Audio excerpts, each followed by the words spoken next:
શક્તિધામ ભુજ ખાતે 24મો વાર્ષિક પાટોત્સવ ઉજવવામાં આવ્યો તેમજ નવા ભુવન શેડના લોકાર્પણ કરવામાં આવ્યું. તાયા Avesh Rana, crime patrolling news.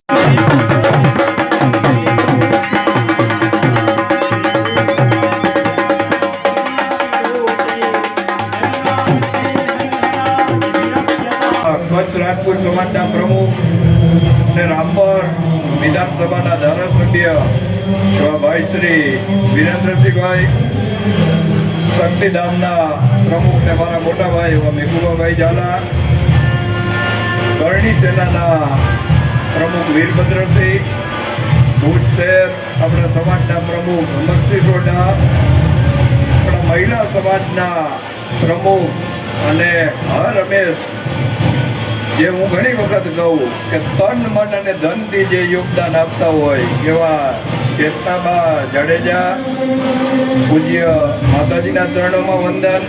સામે બિરાજમાન જે પૂજ્ય બાપુ શ્રી સાધુ સંતોના ચરણોમાં વંદન. મંચ ઉપર જુદા જુદા ક્ષેત્રના આપણા સમાજના મહાનુભાવો, સામે બેઠેલા આપણા સમાજના વડીલો, માતાઓ, બહેનો અને યુવાન મિત્રો,